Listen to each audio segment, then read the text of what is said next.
Hello everyone, and welcome to the first video in a long time where we are going to try to attempt questions that might come up on the exam this year in 2022. We're going to look at 3 different strategies you can use for trying to look at what's been going on and what might come up based on that. We've been living in an absolutely chaotic year in terms of the economy, with the fact that inflation is kind of out of control. Interest rates have been rising rapidly.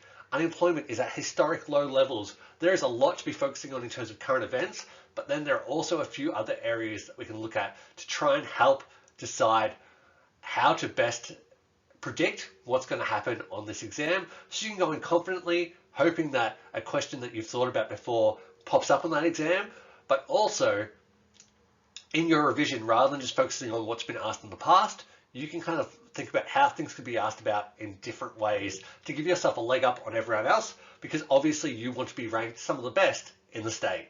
So let's get into some of the strategies. So I've got 3 main strategies for predicting what's going to come up on the exam. The first one being looking at major trends or patterns in the economy around May when the exam was written. We're going to look at this a little bit later on, but the upside of this is at the moment, a lot of things that were starting to happen in May are still relevant now and kind of be predicted from then. Then one of the major things we're going to be looking at is content which was answered poorly in previous years. We're going to be looking at everything from last year's examination report, where VCE pointed out all the things were not answered well, because they're likely to ask those things again in a different way. Then also content from the study design, which has not yet been asked. This one's a little bit more tricky at the moment, because at the moment we're in the last year of a study design, which means that they've had a chance to ask about almost everything. So we're going to be looking at things that haven't really been asked about in the last couple of years. So getting in first, we're going to look at VCA's examiner's report from last year, and the things that they pointed out were not answered well. So this is specifically from last year's examination report, so from the 2021 exam. And there were a whole list of things that they said students did not score highly in things about the following skills and knowledge areas. So 2 of the first ones, they're basically going to ask about every year regardless. So the strengths of using monetary policy to achieve the Australian domestic macroeconomic goal of full employment. So strengths of monetary policy, obviously a big thing. They're going to ask about every year regardless, but it's just chances are here, the goal of full employment, chances are that might be a different goal. And if I was to place bets on that in terms of this year, that would probably be changed to low inflation in terms of what they might ask about, because that is obviously what monetary policy has been used to try and achieve. So a question about the strengths and weaknesses of monetary policy in achieving the goal of low inflation could be something that you could expect to be on the exam. And I'm also expecting something you've probably been answering in SACs recently. The role of automatic stabilizers, which are the cyclical component of the budget, in influencing aggregate demand and stabilizing the business cycle.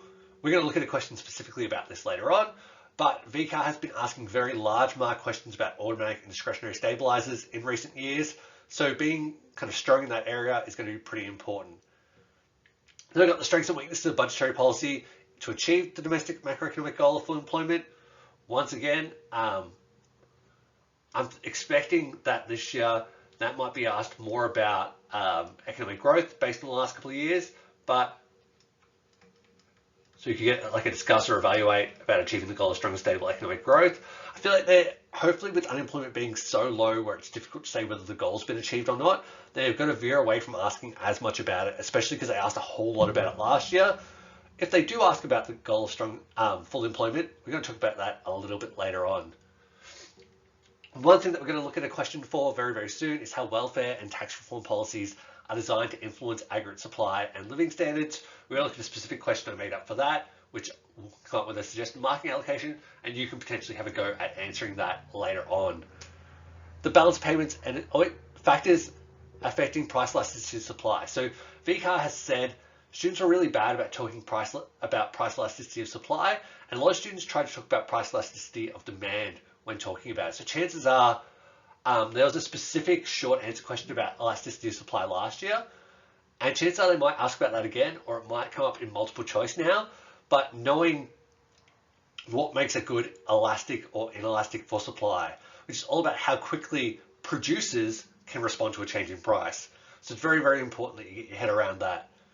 Then also the balance of payments and its components, kind of knowing credits and debits, the 4 sub-accounts, talking about how they're affected and whether it's making things more likely to be a current account surplus or deficit. Also knowing about that being the balance of trade and all of those kind of things. The relationship between the current account and the capital financial account. We're going to look at a sample question based on that.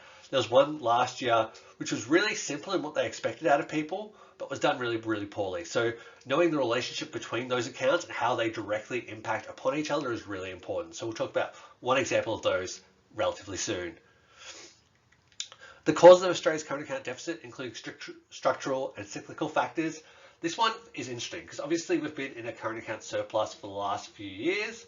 So it's hard to ask about a current account deficit, but I can talk about how structural and cyclical factors have affected the current account or the current account balance. So just knowing how changes in aggregate demand, which is your cyclical factors, have impacted the balance. So that's been an increase in demand for exports, which has improved our trade balance. Our trade balance has been helping to improve our overall current account surplus. And structural factors being more supply side, that being that we're a young country with constant need for investment, which has led us to have a large foreign debt which needs to be paid interest repayments on it, which leads to us having more debits from net primary incomes, and therefore more likely to be in a current account deficit or a lower current account surplus. And as interest rates increase, those structural factors are going to impact us even more. So as interest rates around the world increase, it means we're going to have to pay more interest on our foreign debt. And that means structurally, because of our large foreign debt, because of that constant need for investment to grow our country, that is going to lead those interest repayments or those debits from net primary incomes to increase and therefore decrease the size of our current account surplus. These last couple, talking about calculating relevant economic indicators using real or hypothetical data. That's all about, in the multiple choice, there's a whole lot of like working out the inflation rate or any of the labor force indicators, be able to use that data to make the right, doing the right math. You should be able to do all that math in your head. So if you're bad at that, you need to practice that a lot. Analyzing economic relationships through the interpretation of data, graphical trends, patterns, and other information. This means analyze type questions.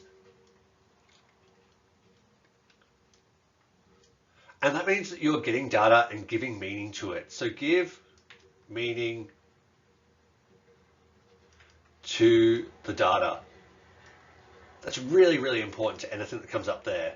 And then explain key international economic relationships and how they may impact living standards. So basically, trade improving or not improving, how that's going to impact our living standards and any other indicators. So we're going to look at a few examples of questions that could come up based on this and what the market allocation could be for them. So first up, analyze how automatic stabilizers would operate in a time of economic expansion to influence aggregate demand and the business cycle. So essentially, in this question, you have to talk about what automatic stabilizers are, and that will hopefully get you one of the marks. You're just going to have to talk about what or describe economic expansion, which is usually increasing economic growth, decreasing unemployment, and rising inflation. Then you're going to tie that into being, that's going to lead to there being increased tax revenue and decreased welfare. And then as people move into high income brackets, that's going to slow down their spending and therefore it's going to decrease aggregate demand eventually and lead to a contraction. Obviously, you've got to put in a bit more detail there, but there are 4 key points that you kind of need to get to in structuring an answer about that. Then, next up, one that I think is really relevant so far this year. So one of the things that has been asked poorly, how welfare and tax reform policies are designed to influence aggregate supply and living standards. One interesting one that could come up this year, because over the last few years, welfare has been high through JobSeeker and has recently been increased again to the highest it's ever been, or the most it's ever been increased. Outline how an increase in the rate of welfare is likely to influence aggregate supply and living standards. So obviously describing what an increase in welfare means.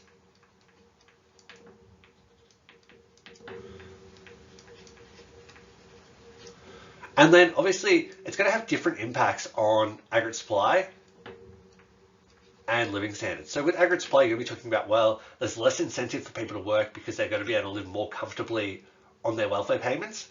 Therefore, that's likely to decrease the labour supply and potentially increase unemployment. But for living standards, these people have a higher discretionary income now. And they're probably materially and non-materially better off.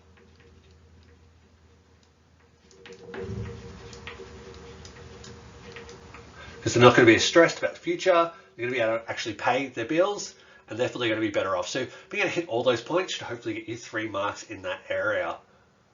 In that too, you probably, in your describing the increase in welfare, if you want to be really, really high end, you tie it in with the fact of talking about what tax welfare reform is. So welfare reforms are any deliberate changes to the rate of welfare or the conditions of receiving welfare in the economy. And so if welfare is to increase, this means that people on transfer payments are receiving a higher rate of payments on a weekly, monthly basis, and then getting into the effects of that. Then the last one for examiners' reports, potential questions, is explain how an increase in foreign investment in Australia would impact on the current account balance. So first up, you need to be able to talk about what an increase in foreign investment means and basically how that impacts on, so describe increased foreign investment,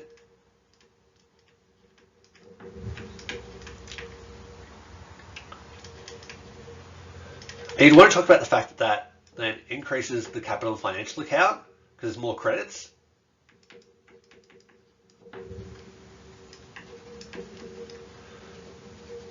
And then you want to get into how that affects the current account balance. So eventually, on all of those investments, there's going to be some income paid. So it's going to lead to an increase in primary income debits.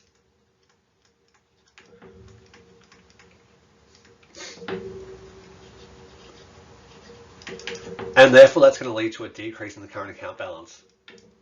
So we're going to get into all those points and directly talk about how that one thing then impacts on the other. And that's the issue that's been coming up through VCEE at the moment, is a lot of people can't talk about how transactions in one of these accounts directly then impacts on the other. So being able to talk about that is really, really important.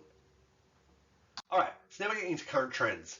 So currently, the 4 major things with our 3 domestic economic goals and then interest rates at the moment is that the inflation rate has been rising and needs to be brought under control. So we're currently at 6.1%, which is well beyond that 2 to 3% on average target range. Unemployment remains low at around 3.5%. The goal being around 4.5% means that 3.5, I'd argue, is outside of that goal range. And with the fact that we have high inflationary pressure, I'd probably argue the goal of full employment isn't being achieved. And economic growth has risen to 3.6%, goal being 3 to 3.5%, honestly, probably close enough. At the same time, the other major thing is the cash rate has increased to 2.35% and is likely to rise again. The RBA has been really, really strict in saying that they're going to keep increasing the cash rate until inflation's brought back into that target range. So a sample question around this information, I dare say, could be referring to 2 transmission mechanisms, explain how recent changes to monetary policy are likely to impact on living standards. So you're going to get 3 marks per transmission mechanism.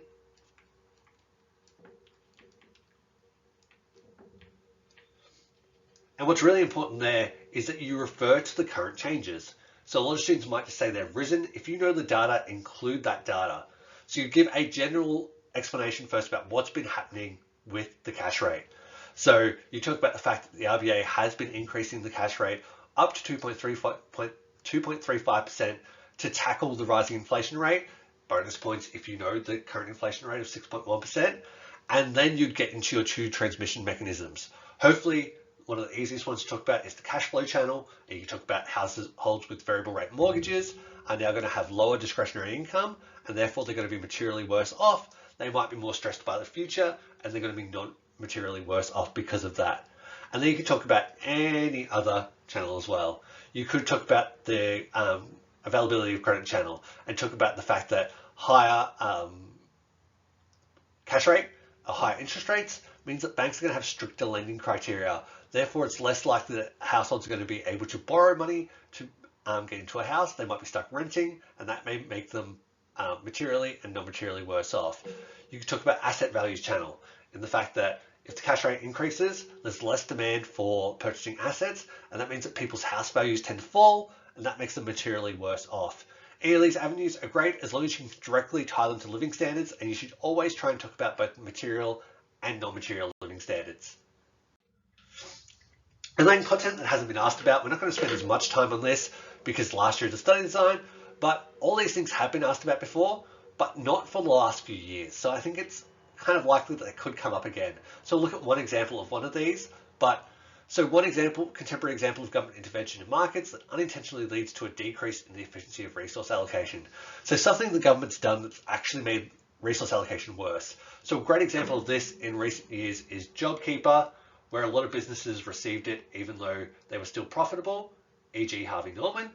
Talking about that and how that actually could have been allocated better. That could come up. The composition and cause of net foreign debt and net foreign equities. There hasn't been a question about net foreign equities in a long time. And when there has, I think it's only been a multiple choice. So the fact that that's the balance of assets Australians own overseas versus the assets owned in Australia by overseas entities, important to know about, could come up. The role of the RBA in respect to monetary policy outlined in its charter. The RBA's charter is obviously pretty important to know. It's just straight theory, regurgitation of knowledge, but knowing their three charter goals, stability of the Australian currency, the maintenance of full employment, and maintaining the living standards or prosperity of the Australian public. Pretty important to know all three. Could be a multiple choice question, could be a really basic theory question to talk about one of the roles. The role of open market operations in altering interest rates. This hasn't come up in a while and could be a pretty specific short answer question about if the RBA was to increase or decrease the cash rate, how they could use open market operations to do that. Could be a question that comes up. And that's just about going through the steps of that. And then lastly, how the following aspects of budgetary policy are designed to influence aggregate supply and the achievement of domestic macroeconomic goals. There hasn't been a question about subsidies in a while. And we're going to look at an example of that on the next slide. So outline one recent example of how subsidies have been used to influence aggregate supply and the achievement of the goal of strong and sustainable economic growth. Whenever you get a question with a goal in it, you should always define that goal. So always define that goal. But one recent example, always important that you include that. A lot of students lose marks in these kind of questions because as soon as you see the word recent or contemporary, you need a real world example. In this case, a real world example is JobKeeper subsidies would be a great one to use in this question. Because you talk about that for businesses decreases cost of production and therefore makes them more willing and able to produce and therefore should increase aggregate supply during times of lockdowns, etc., where they were likely to cost cut, lay off workers and produce less. And then you can obviously link that to if they're going to increase production or maintain production, makes it more likely that we're going to achieve that goal of strong and sustainable economic growth. You probably also need to describe what subsidies are, just to be really, really clear. It's usually a payment to businesses or consumers for producing or consuming a specific good or service. But you need all of those things in there for a really high-end answer about that. But JobKeeper is a really good example of a wage subsidy that's occurred in the last couple of years. So yeah, there we are. That's it for everything for attempting questions that could come up in 2022.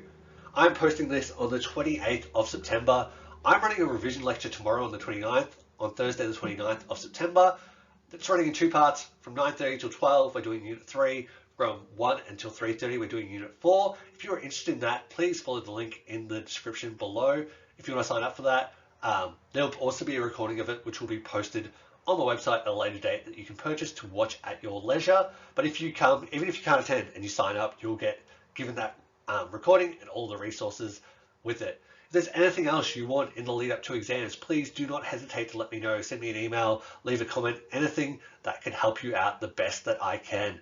On that, I hope you have a wonderful day and a wonderful last few days of your holidays, and I will see you next time. Goodbye.